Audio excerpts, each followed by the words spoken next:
Miss Liz, tea time, yeah. Making a difference, one cup at a time. Tea time. Yeah, Miss Liz, tea time, yeah. Making a difference, one cup at a time. Tea time. So be sure to grab your tea, grab a seat, and tune in to Miss Liz.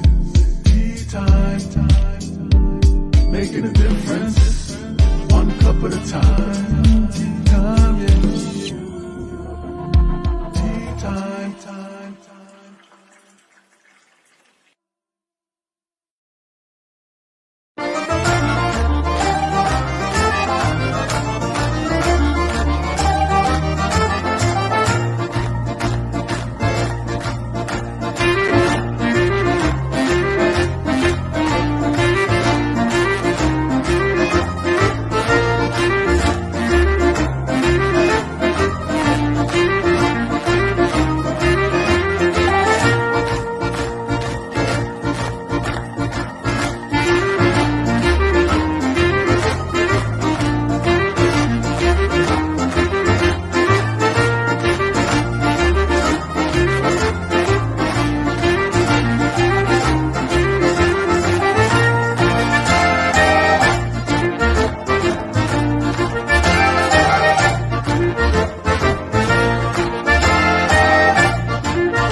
Well, good morning and welcome to Tea Time with Miss Liz. That's right, we are back, and this is the last week of October already, 2023. Then we're jumping into November. If you haven't seen November's guest list, check that out. It's on Miss Liz's Facebook page and my website at www.misslizsteatime.com. There is a lot of incredible guests coming in November, but today I have the incredible James Devine joining me. He's a music teacher, author, musician, performer. He's all of it, and he's going to be sharing his story called Jimmy. And we're going to be talking about other programs and donations and all of that good stuff. He's got a lot to share. We're going to see some books because he has some hard copies, and I always like seeing the books along with you guys. So check out Miss Liz's YouTube channel. Give that a quick subscribe and ring that bell so that you're notified when all these tea times go live. So again, I want to thank everybody for joining me this morning for tea time. We're going to get started. We're going to get going with the disclaimer and then a little bit of bio on James. And then we're going to get James in here and he's going to spill a good TEA with all of you guys this morning. Disclaimer for Miss Liz's Tea Time live shows. Miss Liz myself is going live using StreamYard. Before leaving a comment, please grant StreamYard permission to see your name at StreamYard.com. Please be advised that the content brought forward for any Tea Time show hosted by myself, Miss Liz, is always brought forward in good faith. However, may bring forward dialogues and opinions that are not representative of my platform. The facts and information are perceived to be accurate at the given time of airing. All Tea Time guests and audience participants are responsible for using their good judgment in taking any action that may relate to the discussion. The content brought forward may include discussions for some where they may be emotionally at risk.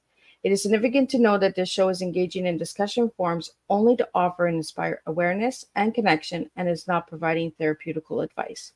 If you have any questions about the disclaimer or the panelist discussion, you may freely contact me, Miss Liz, through my email at bookingmissliz@gmail.com. Moving forward, should you choose to voluntarily participate in this show in any aspect, I myself, Miss Liz, welcomes you. And should you decide that the show is not made for you at this time, I respect those wishes and will see you at a later show at a later date and time. And again, all Tea Time shows are hosted on a Thursday this year, 10 a.m., 3 p.m., and 7 p.m. Eastern Standard Time in 2023. If it's not a Thursday, it's a rescheduled show or a special guest or a returning guest coming in. So now a little bit on James. As I've already said, he's a music teacher, author, musician, performer. He's a crazy Italian. He's a husband. He's a father. He's a granddad. He's a cannoli eater. And he's going there. And he's going to spill a little bit of humor as well, because when I read his bio, I seen humor in him. So we're going to pull that humor out this morning. There once was a little boy named Jimmy whose mom told him he could be anything he wanted: a policeman, a doctor, a lawyer, even the president of the United States. He exceeded all of her expectations and became a music teacher. Miss Liz, your tongue again.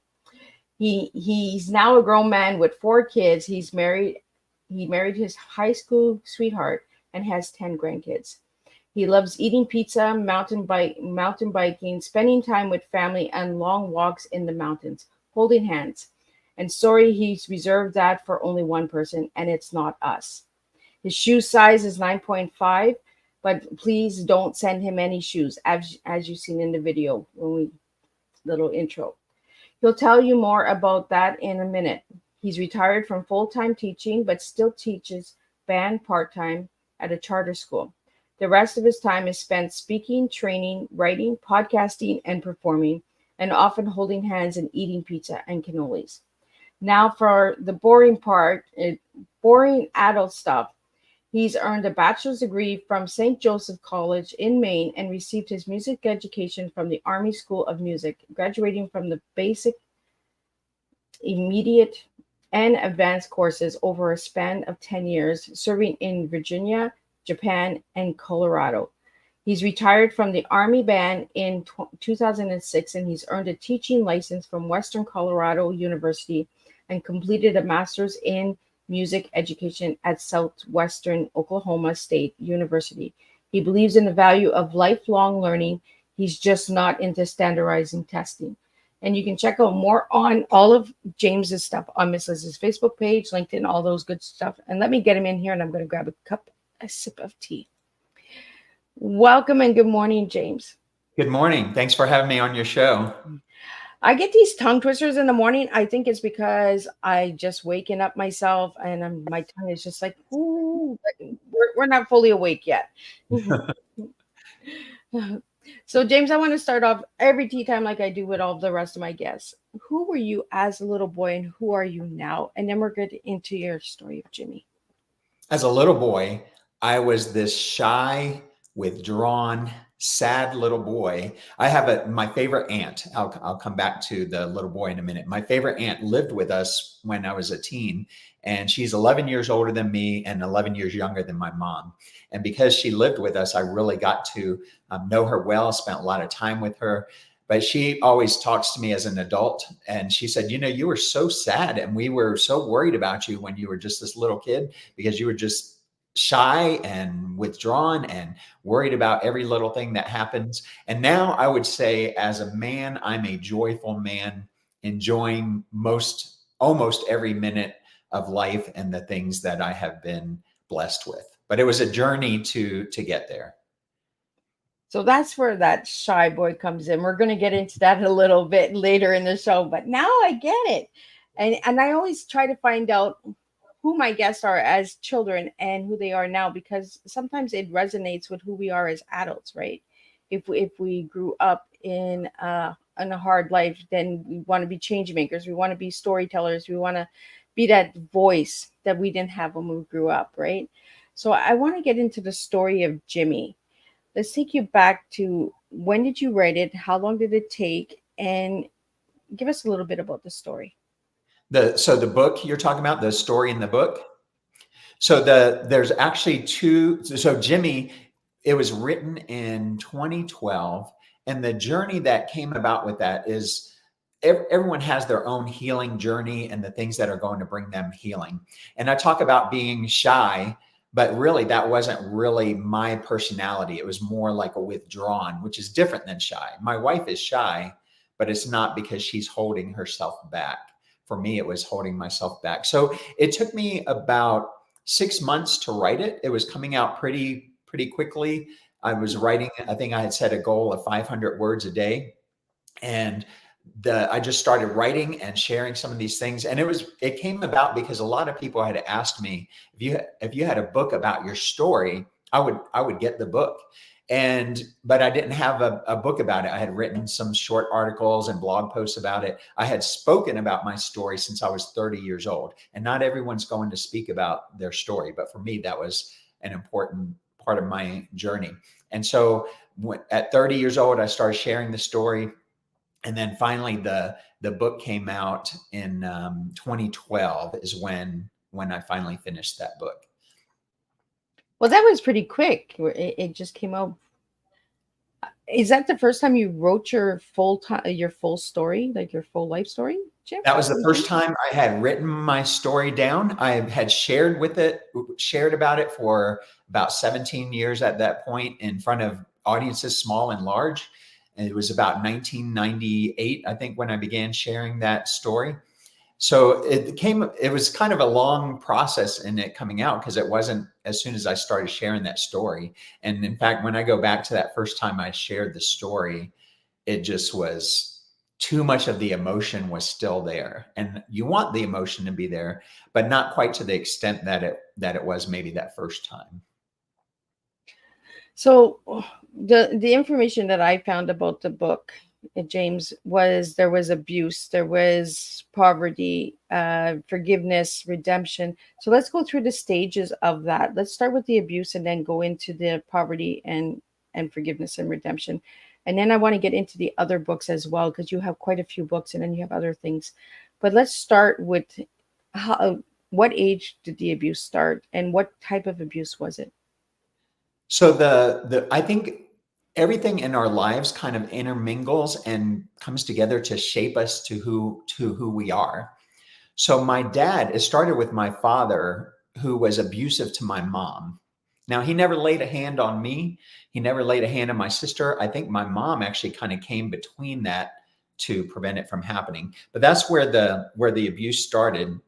And I think that's where some of my withdrawing started taking place, because I was terrified of my dad. I only have one memory of doing something sort of fun with him, and we had gone fishing. But what I remember about that is my feet hurt so bad because it was so cold, and I was afraid to tell my father that my feet hurt. And I think about my grandkids. If any one of them were to say, if we were outside even sledding or doing something fun, and they said, my feet hurt, let's get you inside, let's get you taken care of. But I was so afraid of even asking him to do that.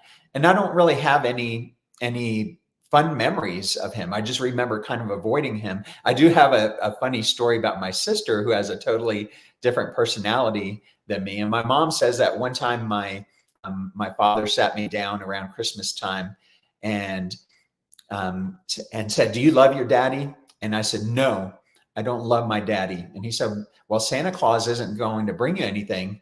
And I said, "I don't care if Santa Claus doesn't bring me anything. You're mean to my mommy, so I don't love you." And then he sat my sister down and said the same thing. "Do you love daddy?" And she said, "No, you hurt mommy, so I don't love you." And then he said, "Santa Claus isn't going to bring you anything." And she said, "I love you, daddy." She wanted Santa Claus to still come for her. Yeah. So we escaped from him. My mom's from Naples, Italy, and we went back because she didn't really have anything. She had less than a first grade education.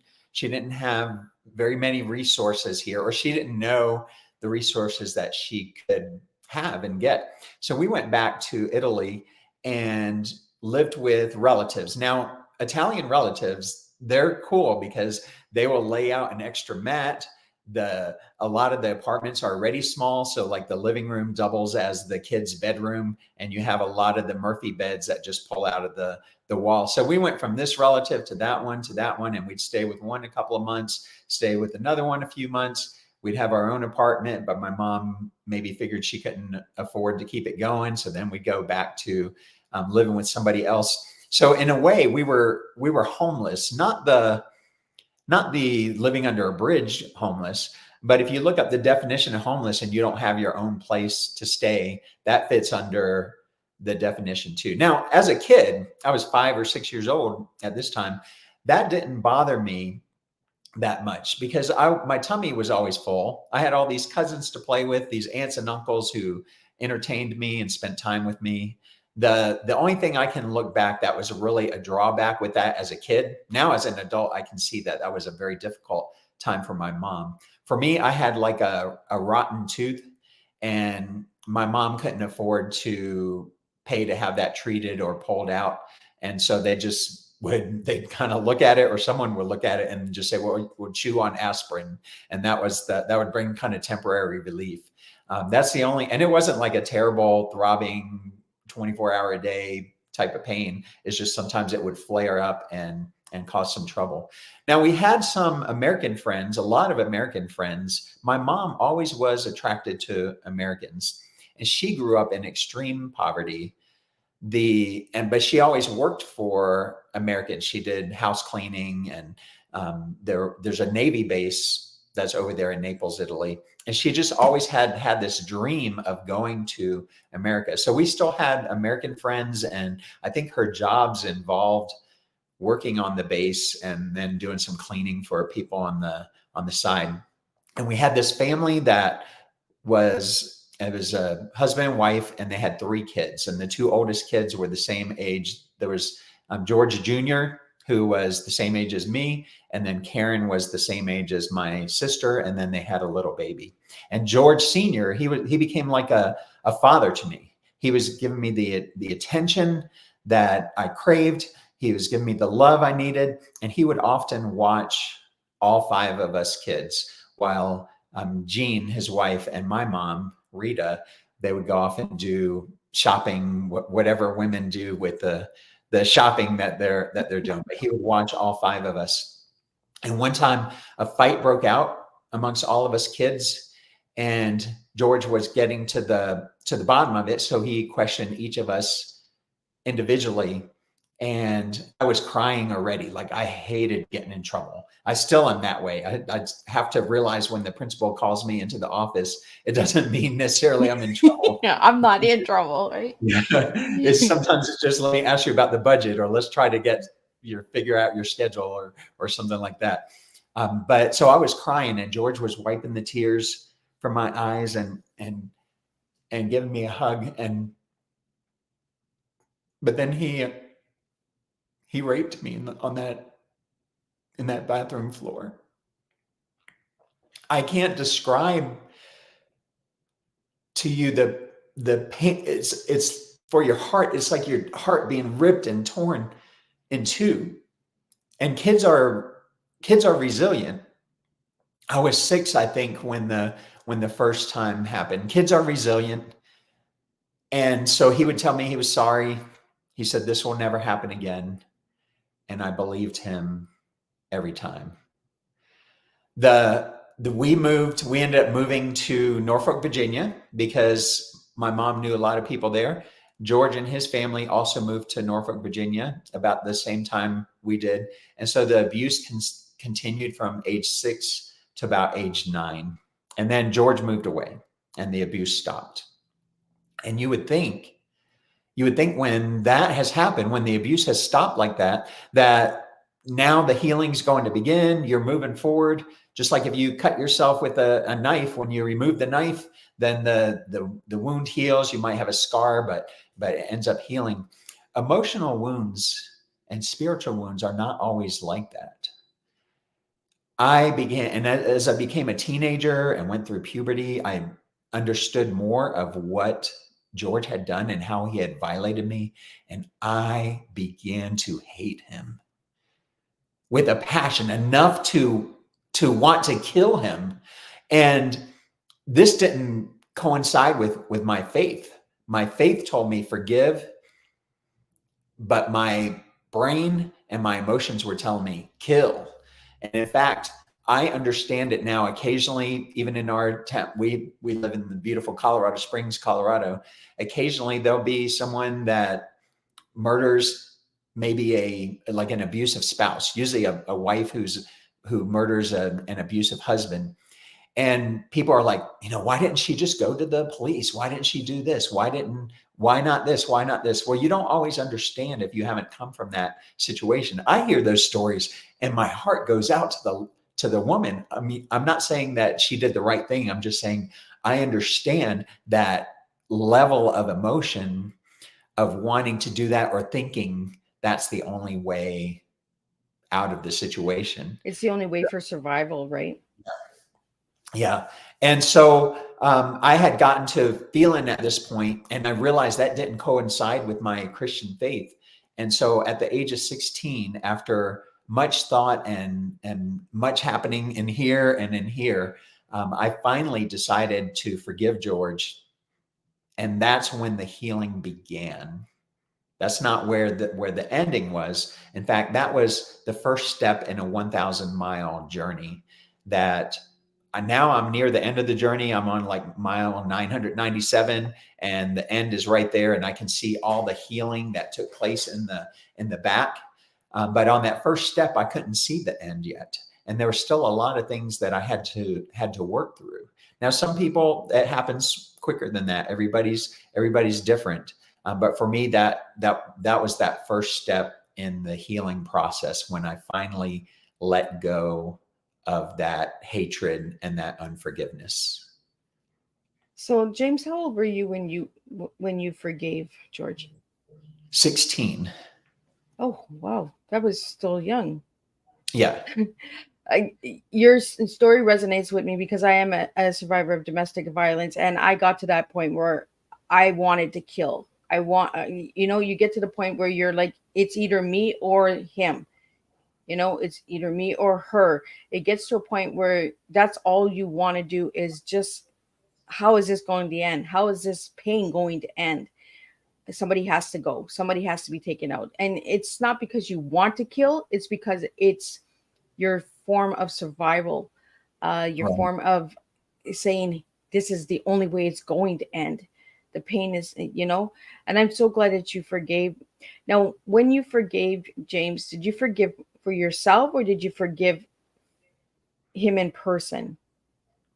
So I forgave for myself. And the main thing that really was working on me was when Christ talks about he teaches his disciples, they ask him how to pray. And he teaches them what many of us know as the Lord's Prayer. And then right after that, it says, if you forgive men when they sin against you, your heavenly Father will also forgive you. But if you do not forgive men their sins, your Father will not forgive your sins. And that really is what spoke to me, because I know that I do things wrong and I need that forgiveness as well. I have often thought about and this is where a lot of people misunderstand forgiveness, because forgiving someone doesn't mean you have to forget. And it doesn't mean you don't prosecute. It doesn't mean you don't put boundaries in place. So George left, and I had no idea where we went to or anything. But about 2007, when Facebook really started getting big, it might have been a little bit after that, my sister reconnected with George's daughter. Oh. And then his daughter connected with me. And that was fine because we never had any problems with the kids. But I looked at her, it brought back all kind of like old memories. It kind of dusted them off a little bit. And I was like, I wonder if he's still alive. And I looked through her friends list, and sure enough, there he was. And I was like, oh my gosh, what do I do? What if he sends me a friend request? What if he shows up at my door and says, I'm asking for your forgiveness. I've changed, or I've served my time in prison, or whatever the case might be. Will you forgive me? And I finally decided the Facebook request, it would be no, I'm not accepting that.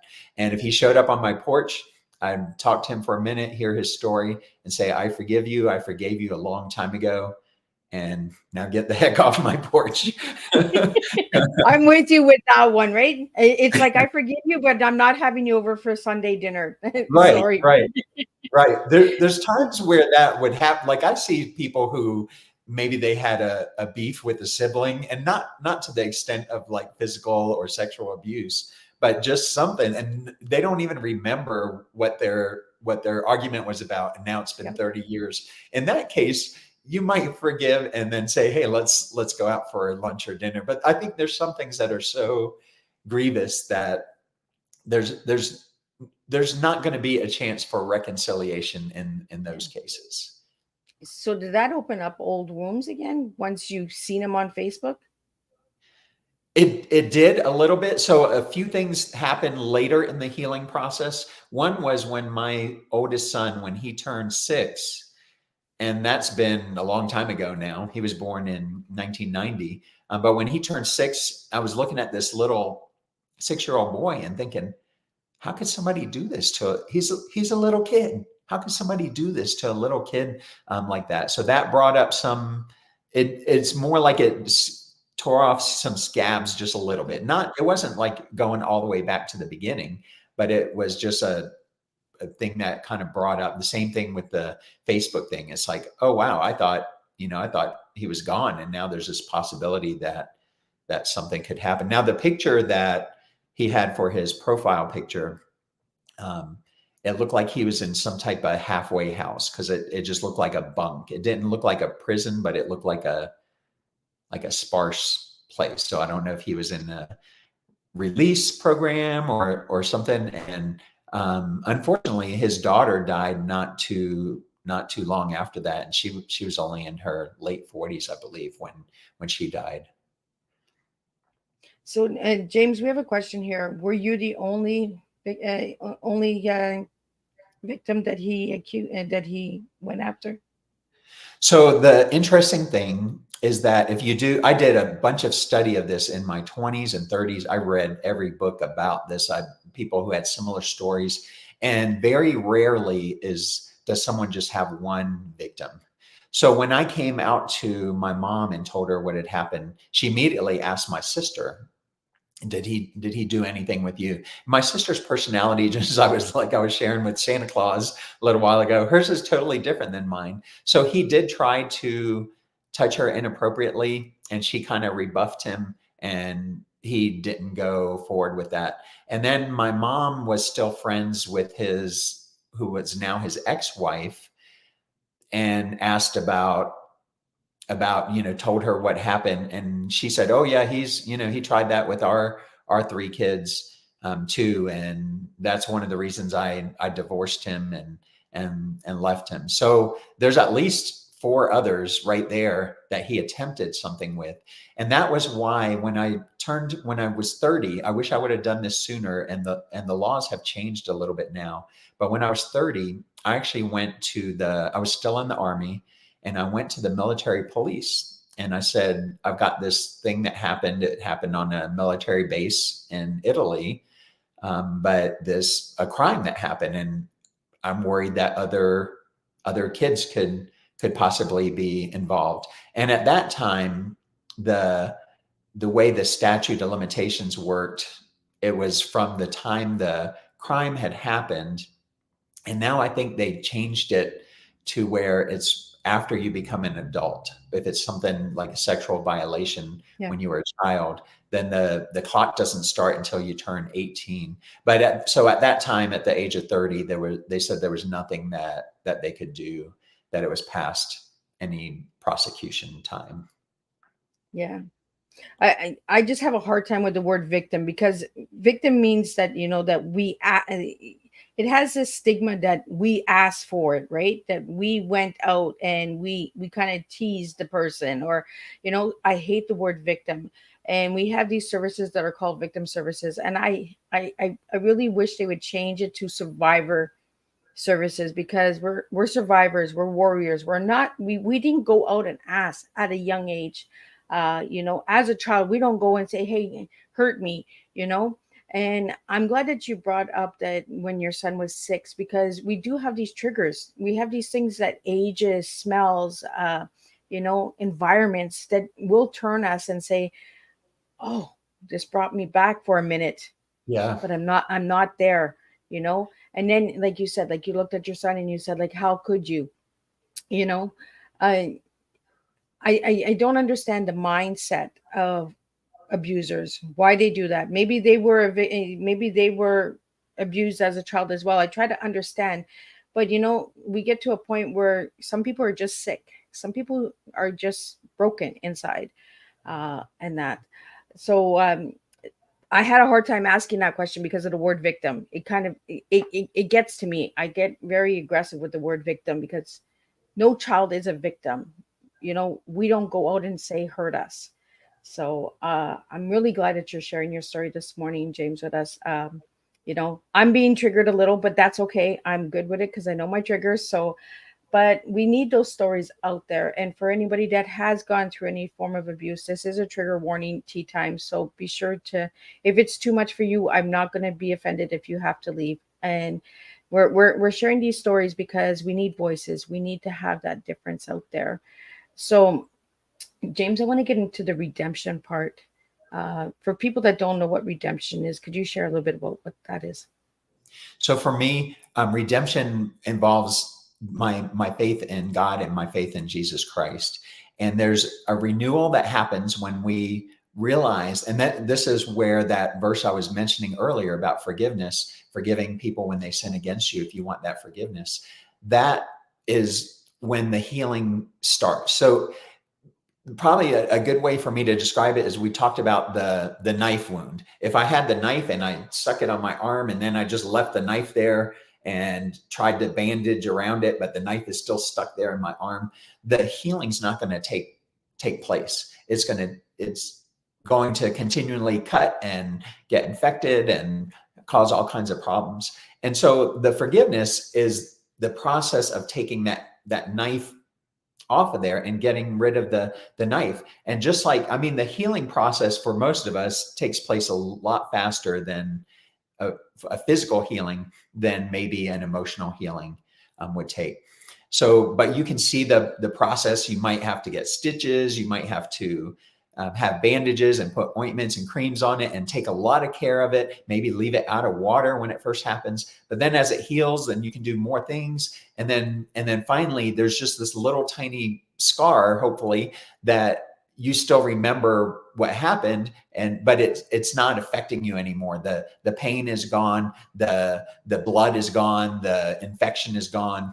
And so that's what the redemption process is. As I moved forward in this process of forgiveness, as I went to that second step and that third step and the first mile and the 500th mile and the 900th mile, as I was taking these steps, then at each step, I'm learning new things and moving forward with that. And I could have moved through that faster if I had had proper counseling at a young age. Unfortunately, my mom was against counseling.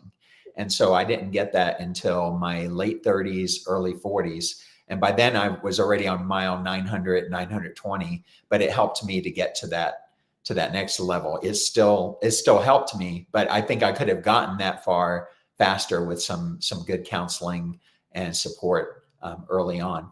But redemption is a process of changing your heart and you taking what you're learning from that and then changing how your life is, changing how you move forward and how you, there's a lot of mindset changes that had to take place for me, probably because of my father's abusiveness. And then what happened to me with George, I had terribly low self-esteem and I still struggle with it. It's a 10th or a 20th of what it was when I was younger. But I still struggle with that. But I have to realize now it's like I use my brain and the things I've learned from studying the Bible, and I tear down I demolish those strongholds and then move forward, walk over them or crash through them, or sometimes go around them. But it's that process of having that mindset of overcoming through the power of God and through the power of Jesus Christ and moving forward to what the next step is in life. Well, I'm so glad that your fate saved you. You know, that's the only person who can really save us is our good Lord God. You know, we have to turn to Him and ask Him why. And sometimes He'll just look at us and say, "That's your story. It had to happen." You know, because if it hadn't have happened to you, James, you would not have the story to share today. You would not have that voice to share and save somebody else. And this is why sometimes we go through our struggles, we go through poverty, we go through the hard times. And back in the day, a lot of our parents were told what happens behind closed doors stays behind closed doors. We don't bring any shame to the family. We don't bring any of that, you know. Um, I grew up with all of that being told to me, and I'm sure that's where your mom was coming from too. Is that, you know, like it happens, we just keep it hush and we move on, right? We just move on. Um, Being a woman of survivor of domestic violence, I can understand where your mom's coming from, right? Because it was keep the peace. You know, she didn't want any more of that that struggle coming her way. Right. Uh, over the years, James, have you gotten back in contact with your father? So my father passed away when I was about 8 years old. When we 8 or 9, somewhere around there. I think it was when we first came back to the United States, and he was young. Now he was older than my mom by quite a bit, but he was young when he passed away. I want to say like 48, 49 years old. But I do have. He had a whole set of family before he married my mom. He had 4 kids, and one of them was almost grown when he married my mom. And so I was back in touch starting about 5 years ago, I think it was. Only 2 of those kids were still living. And so I got to reconnect with them. And now since then, one of them has passed. But the one who's still alive, he and I get together once in a while. We live in different parts of the country, but we try to get together once in a while. And we still have a little bit of that connection. But for many years, for over 45 years, we had pretty much no connection at all with that side of the family. So we have a question here about your story. This is coming from another man. How has your story changed your life? It has made me really become a devoted father, a devoted husband, and my grandkids, they're like the light of my life. I can't imagine not having them in my life. It's also made me really have a compassion for kids, and especially kids that are going through things where they're abused. And maybe that's what led me to becoming a teacher. And I've been this is my 26th year, even though I'm only half time now. The 25 years I did was full time. I think that's what kind of led me into that career field, is making a difference, knowing the teachers that made a difference in my life, who cared about me, and some of them knew about my story, and the compassion and care and encouragement and the high standards they held me to, all helped me to be the man that I am today. Wow. So I want to get into your tea, and then I want to get into teaching and all of that, because you're a music teacher, and I don't get very many music teachers. I get history teachers, math teachers, English teachers. I don't get music teachers, but I want to get into your tea. So if I give you the word TEA, what words would you give me this morning, James? So here's the words that come to me. For the T, the word testimony comes to mind. There's someone who coined this expression, and they said, your test leads to your testimony, and the testimony is your story about what has happened to you. And so we all have a story. Probably the most recent thing I can think of that came up in our society was all the things that happened around George Floyd. And I had some Black friends. I really wanted to hear what their stories were. Some of them I had never heard their story. I have some Black friends who never experienced discrimination, or at least not in like the last 30 years. And they talk about things maybe when they were a kid. I'm talking about older people, like in their 70s. And then I had other friends who said, where I live, we experience it all the time. So that each of them has a different story and their testimony and the tests that they've gone through. The E for me stands for every moment. So every moment we have is precious. We don't know how long we have on this earth. We don't know when an accident or an illness could take us away. I belong to an Italian club, and our president, who I think he's only in his 40s, he just recently passed away, and it's like it's way too soon. And none of us would have thought that. He wasn't in any bad health or had any disease or anything. And so every moment, live in that moment, because we don't know what we'll get. And then the A for me stands for action.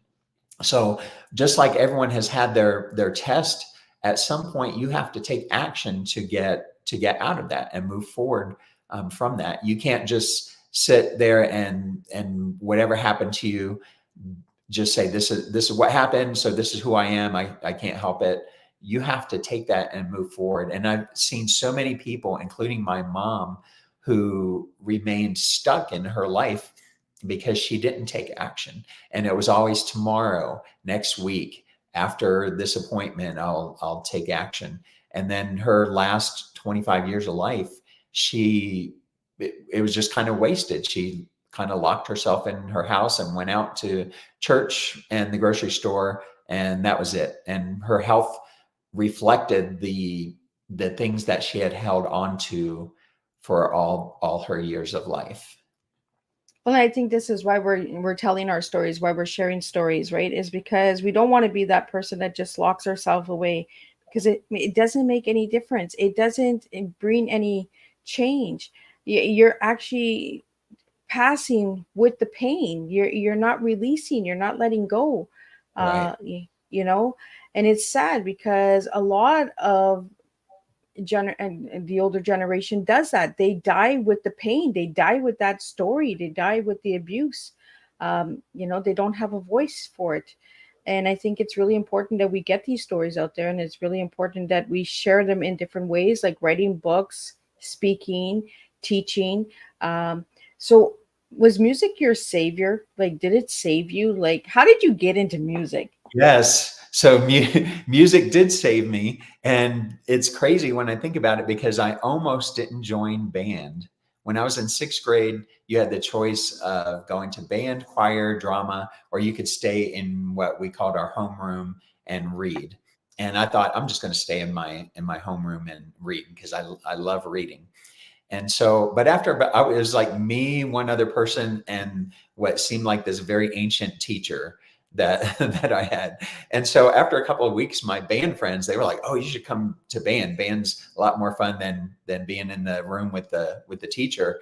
And so I joined a couple of weeks late, and then I found out that I was good at it.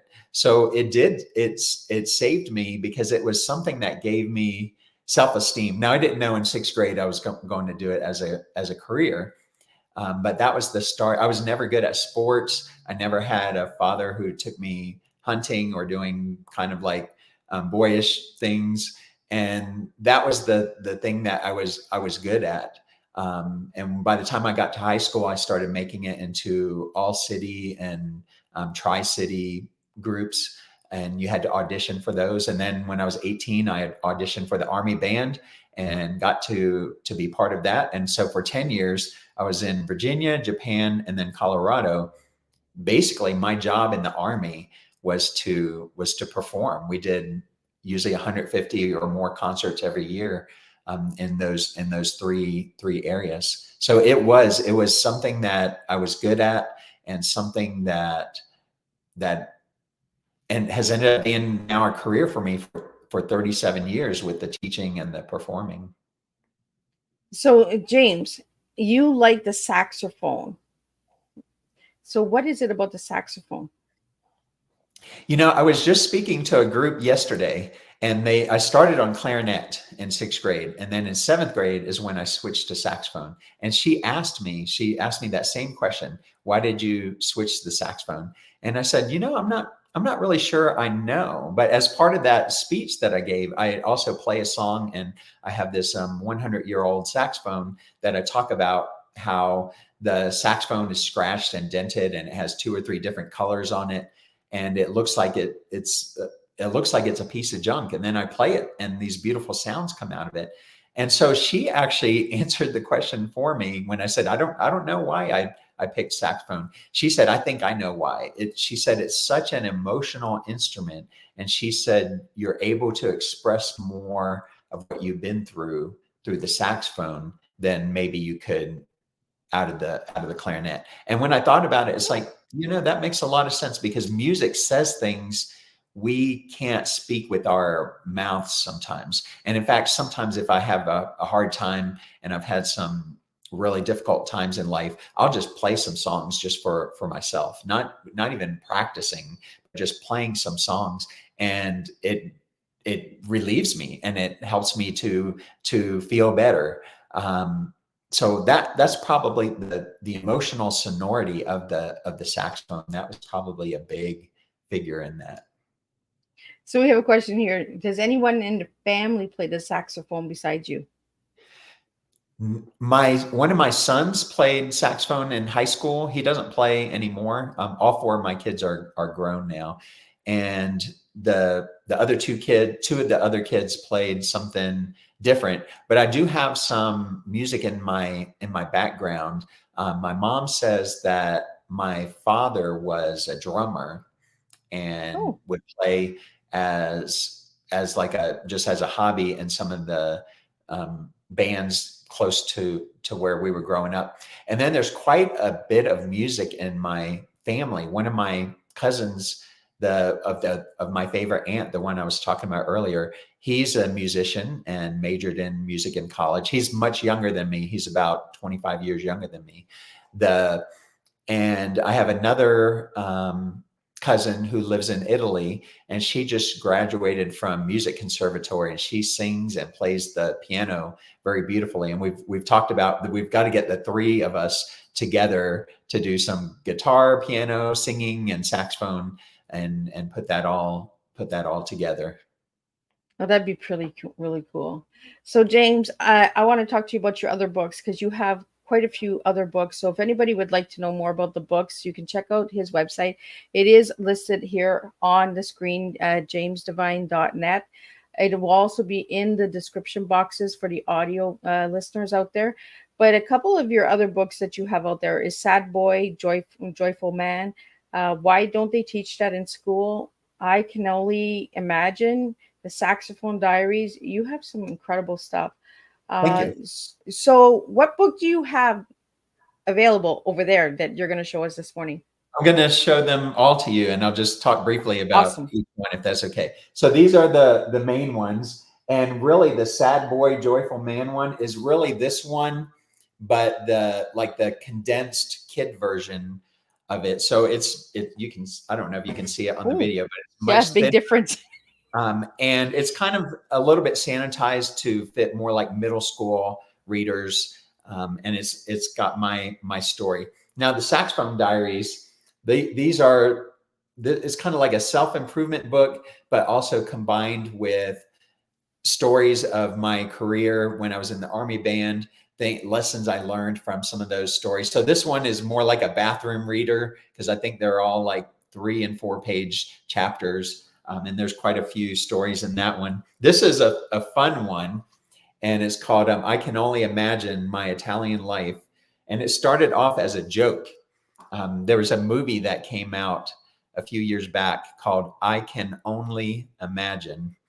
And that my brain works in funny ways. So as a joke, I put a Facebook post and I said, I'm going to write a book called I Can Only Imagine about my Italian life. And a bunch of my friends were like, oh, where can I buy it? And so I started thinking, do I have enough stories to put that together? And I started sketching out some stories, and it's like, yeah, I have a very funny Italian mom I grew up with a bunch of funny stories that some of them my wife and I continue to tell. And we were talking about how our grandkids, they're not going to have experienced it, and they're just going to say, Grandma and Grandpa are weird. They sometimes talk in this funny accent and call things weird names, but it's just kind of like my wife's and I inside joke about things. So for anybody out there that doesn't know what a cannoli is, what is a cannoli, James? A cannoli it's kind of a pastry shell, probably about this big. Think of it almost like a waffle, but baked to a crispiness. And then you fill it with a ricotta mixture with some, it may have sugar or honey in it. You might have some almonds or even chocolate chips in it. And you shove that into the shells. And so then you eat those cannolis. It's that you can kind of, maybe this will be the funny picture of me eating some cannolis. So that's what they look like. I've tried them and they're amazing. Like if you go to a bakery, there's so many different flavors out there, but sometimes there's just not a good. Have you ever had a bad cannoli? I've never had a bad one. I've had great ones and good ones, but I've never had a bad one. Yeah, I haven't had a bad one. I've had some that are better than others, but I have a little sweet tooth that I need to back off, right? Health reasons. So we got to just slow that down. So I want to get into, James, I want to get into the shoes. What's with the shoes? So I think one of the things I decided is that I didn't want to really grow up. I think some adults get too serious about themselves and about their lives. And just like almost anything that if you talk to any comedian or anybody, most of the time they take stuff from real life experiences. And that's what makes it funny, including like my stories about growing up with my Italian mom and everything. But a lot of people, they just become too serious. So I decided that I was going to act my shoe size and not my age. So my shoe size is 9.5. And one of my granddaughters is 9. And it's just almost like the perfect age because she can do everything herself. She can even cook simple things and take care of herself and everything. But things in life make her laugh. And she doesn't take life too seriously. None of the grandkids do. So I've decided I want to be stuck at 9.5. I like it. And I like the sense of humor, right? We got to put some humor into some of the heavy stuff we've been into in our lives, We got to throw the humor in there. And I do it all the time. I crack some dark jokes and people are like, how can you make fun of that? And I was like, you know what? It was a little too dark for me and I'm scared of the dark. So I'm going to get out of it and I'm going to get into the light and I'm going to have some fun. So we really have to lighten it up sometimes. If we stay stuck, it's like you said earlier, if you just stay in that room and you just don't ever deal with it, then you don't take any action. So you don't move forward.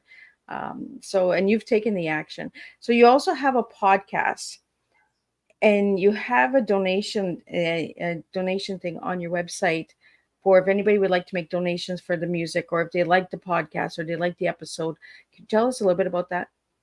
So the podcasts are very specific. So if we have some music teachers who are listening, there's one called the Music Ed Podcast, and that one has been out for 11 years. And I wanted to put that together because I was starting to feel like I wanted to help younger band directors when I finished my master's and felt like I was starting to finally understand what I was doing. So I created that podcast. I think I've had about 175,000 downloads over that 11 years.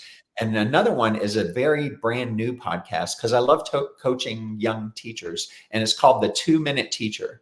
Now I don't ever have guests on that one because the goal, and I tell people they can get their money back if I ever go over 2 minutes, but every episode is 2 minutes or less. And it's just a quick tip that a teacher can incorporate in their daily teaching practice. Now, the fun thing I have that you didn't mention is my YouTube channel, and I post 1 or 2 short teachings there a week, and some of them are really funny, and some of them are just that it's aimed more to like teens and young adults, but it's just kind of fun things to help them in their lives. So what's your channel for YouTube? I think it's James Devine. James Devine. So anybody that's listening or watching the replay later, check out James Devine. And I'm going to check out that 2-minute teacher thing because I did not see that. So I'm going to check that out. But you also have speech coaching available for anybody out there. So could you tell a little bit about that before we wrap up? Sure. So I've been doing public speaking since about 1998. And it was a part-time basis for most of the time that I was teaching. And now that I retired from full-time teaching, I have the half-time job. I'm focusing on that a little bit more. So a lot of people are terrified of public speaking. And so it's just a way for them to get some coaching if they're preparing either for specific speech or just want to get better at speaking, or maybe they've never given a speech and maybe they're the head of a department, and all of a sudden they've been told, hey, at our yearly banquet, you're going to deliver a 10-minute speech. And so it's just a way to help them out. Oh, I did just notice, I looked at my notes here. You have 2 books, I believe, or are they programs? 40 Cheap Dates and Why You Should Know Them, and 40 Ways to Make Money as a Musician. So is that a book or is that a program? Those are both ebooks. So I don't have anything to show for those. Those are both ebooks that can be either, if you go to my website, there's a books and courses link. and or you can find them on Amazon as well. And then there's this one that I forgot to talk about. This is kind of a program, and it's for teens. It's called Why Don't They Teach That in School? And it's got 25 lessons of like car maintenance, how to cook simple foods, how to sew on a button, how to write a thank you note, how to apologize. And it's got a short video that talks about it. So the kids could study it on their own, but then there's also kind of an assignment for them to do. So for example, how to write a thank you note, then they're supposed to actually write a thank you note to somebody. Oh, I kind of like that. Can I see that workbook again? Sure. Why Don't They Teach That in School? And it's available digitally. This is the print version I have, but on the website, it's a digital download, and it has all the links to the videos and the workbook that comes in PDF format. And the book that we talked about this morning, could you show that again? The Jimmy? Jimmy. So how did you get the title of Jimmy? When I was a young boy, everybody called me Jimmy. So I just thought it was a good representation of that, being that wanting to be my shoe size and yet still being this adult. The only people who call me Jimmy now are my sister and my nieces and nephews, and then people I grew up with. They still call me Jimmy. I think when for a while I was probably one of those too serious adults, and I didn't want to be called Jimmy anymore. And then the grandkids will settle themselves on what to call you. But I think I would have wanted to be called Papa Jimmy. So they don't call me Papa Jimmy, they call me Grandpa. But I do have an alter ego who is Papa Jimmy. And it's my Italian grandfather who's 97 and shows up sometimes at my speeches. He looks a lot like me. I kind of like it, Papa Jimmy. So your grandkids, they call you Grandpa or they call you Papa? They call me Grandpa. They call you Grandpa. And some of that was because of the confusion. They have another grandpa and they call him Papa, I believe. So James, what's a final message you'd like to leave with everyone today? Whatever you have been through, and however old you are or young you are, don't let yourself think that you have to be stuck where you're at today. It's not too late. I had a distant relative one time who spent some time in prison. He made some stupid mistakes, and he was 45, and he went back to live with his mom. And he's like, James, my life is over. I'm 45 and I just got out of prison and my life is over. And it's like, no, you're not. You're 45. You still have 40 years left. Maybe you don't know what you have left. And so whatever has happened to you, with whatever power you can, move forward from where you're at today into your best life. Your now doesn't determine your future. Well, I really want to thank you, James, for joining me today and sharing your story. And for all the listeners and viewers out there, I want to thank you for tuning in as well. Without all of you guys here, I would not be able to do what I do. I would not be able to bring these incredible teas to the table with your listening and downloads and all that. You have brought Miss Liz to the table even stronger each and every year. So I want to thank you, James, for bringing your story to the table and having a voice for the men out there. And I want to thank all of the listeners again for your questions and comments and support. We do have a second show coming at 3 p.m. Eastern Standard Time, and then we have a third show at 7 p.m. Eastern Standard Time. I do 3 shows every Thursday, so 3 different TEAs. So James, before we wrap it up, if anybody would like to get a hold of you, how can they reach you? The best way to reach me is through my website, jamesdevine.net. All kinds of information is there on the products and courses and how to book me for speaking, but everything's right there. Well, thank you again so much. It was a pleasure having you. Do not leave. I'm going to just wrap it up. We will be back this afternoon with Devin Moore coming in from the United States. He'll be talking about race to speak up. We'll be talking about bullying prevention.